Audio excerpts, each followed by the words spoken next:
Thank you so much for understanding that. ওইটা যদি আমি এখানে বলি তাহলে আসলে খুব খারাপ হবে। ঠিক আছে, আমি বিয়ে করেছি আমি জানি না, এবং কোন ব্যবসায়ী সেটা তো আরও চিনি না আমি। তো এটাই বলছি, যেহেতু আমি চিত্রনায়িকা, আমার এগেনস্টে উল্টাপাল্টা নিউজটা দেয়া এবং মানুষের জন্য এটা এন্টারটেইনিং। আমার রাশেদ পলাশ অবশ্যই আমার বন্ধু না, সে আমার একটা ছবির ডিরেক্টর, এবং আমার মনে হয় যে আমার একটু জেনে শুনে এই ছবিটা সাইন করা উচিত ছিল, যে সে আসলে কিভাবে আমাকে প্রডিউসারের সামনে প্রেজেন্ট করছে, যে উনি ছবিটা করছে, উনিই পুরো দায়িত্বটা নিচ্ছে, এসব এরকম কিন্তু কোনো বিষয় ছিল না। এটা টোটালি রং। আমার সঙ্গে ডিল ছিল 8 লাখ টাকার, তারপরে ও বলছে যে প্রডিউসার টাকা দিচ্ছে না। পরে এখন জানতে পারলাম প্রডিউসার থেকে সে আসলে সব টাকা নিয়ে গেছে।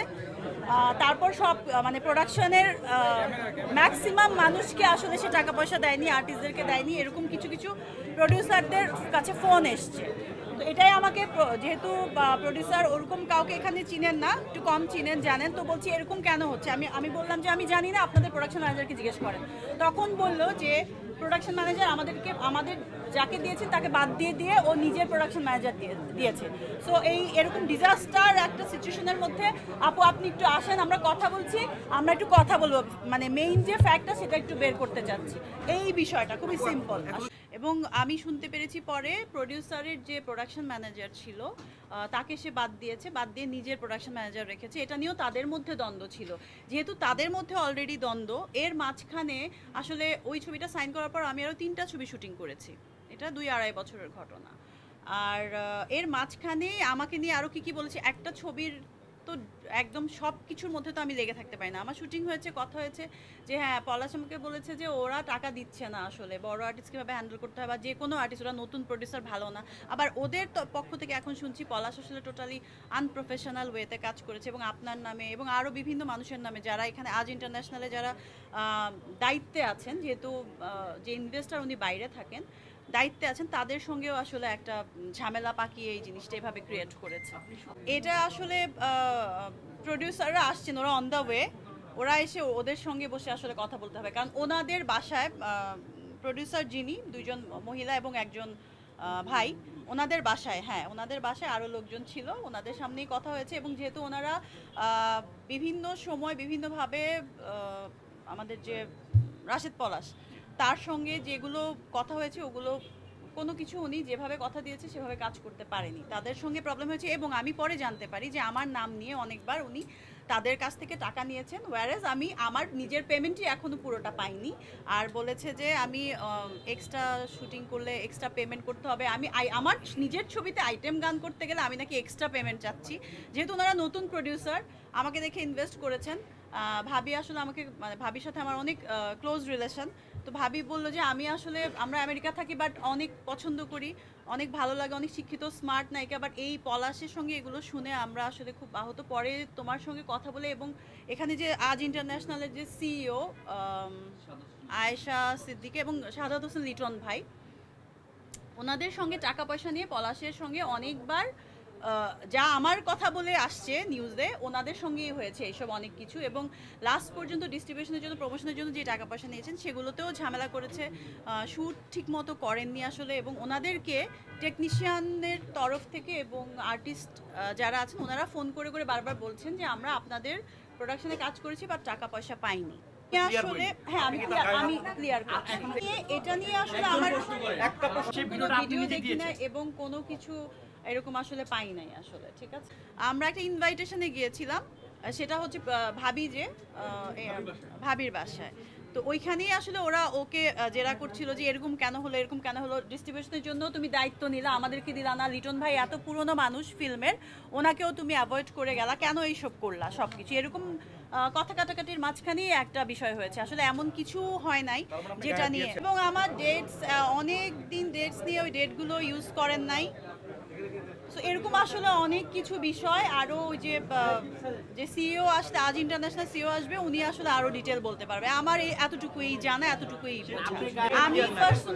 আমি পার্সোনালি আপসেট এটা নিয়ে যে ও ছবিতে একটা যে স্টোরিটা ছিল, সবাই দেখেছেন ইতিমধ্যে ছবিটা, হয়তোবা স্টোরি ছিল, স্টোরি এভাবে প্রেজেন্ট করে নাই, যে গল্পটা ছিল গল্পটা নষ্ট, আমাকে যে গল্প শুনিয়েছে সেই গল্প অনুযায়ী কাজ করে নাই, এটা সত্যতা আছে। এবং আপনি যদি কানের পাশে বারবার কথা বলেন, আমি কথা বারবার ভুলে যাচ্ছি আসলে আমি কি বলতে চাচ্ছি। আমি কি বলতে চাচ্ছি আমি আসলে ভুলে যাচ্ছি। এড়িয়ে যাওয়ার কিছু নয়, আমি এখানে আসছি টোটালি ফেক। এখন আসলে ছবিটা দেখার পরে অনেকেই আমাকে, যেমন জ্যাজ থেকে ছবিটা গেছে, আজিজ ভাই আমাকে বললো যে আপু আপনি এরকম একটা পরিচালকের সঙ্গে কেন কাজ করেছেন, আপনি তো অনেক ভালো ভালো ছবি করেছেন, এত গ্যাপ দিয়ে আপনি কাজ করেন ভালো কাজ করার জন্য, আপনি কেন এই কাজ করেছেন, এই ছবির কোনো গল্প নেই, আগা মাথা নাই, কিছু নাই। তো আমি বললাম আমার গল্প, আমাকে তো এভাবে যত ডেট দেওয়া ছিল সেই ডেটগুলোও ইউজ করেনি। এবং এরকম আরও যখন লিটন ভাই আজিজ ভাইয়ের সাথে কথা বললো যে ভাই দেখেন ছবিটা আসলে কি করা যায়, ও তো আমাদেরকে এইভাবে সব কিছু আসলে নষ্ট করে দিয়েছে।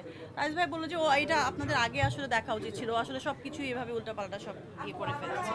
তো আমার শুটিং ডেট নিয়েও শুটিং করেনি ঠিক মতো। তারপর আইটেম গান যেটা আমার করার কথা ছিল সেটাও আমি শুনেছি, আমি এটা প্রডিউসারের পক্ষ থেকে শুনেছি নতুন যে মেয়েটাকে নিয়েছে তার থেকে টাকা নিয়ে কাজ করছে। এটা ওই সময় আসলে এটা এত হাস্যকর একটা কোশ্চেন, এটার কোনো মানে ফলস আর ফেক যে আসছে, তো এটা নিয়ে আসলে আমি এটা সাদাত হোসেন লিটন ভাই বলবে, আয়েশা সিদ্দিকা বলবে, কারণ ওনারা সবাই সেখানে ছিলেন এবং সবাই করবো। আচ্ছা আমি যদি একসাথে থাকি আমি কিভাবে ভিডিও করবো, আমার ওইখানে ইয়ে ছিল আসলে। আমি মূলত এমন একটা বিষয় নিয়ে আজকে প্রেস কনফারেন্সটা করেছি, খুব সেন্সিটিভ একটা বিষয় নিয়ে, এবং আমি খুব ট্রমার মধ্যে দিয়ে যাচ্ছি ওই গিয়াসউদ্দিন আল মামুন এবং ওনার স্ত্রীর বিষয়টা নিয়ে। তো এটার মাঝখানে আসলে এটা যেই আমাদের বসা হয়েছিল আসলে অনেক আগে, ঈদের পর দিন সুন ভাই বলবে, আয়েশা সিদ্দিকা বলবে, কারণ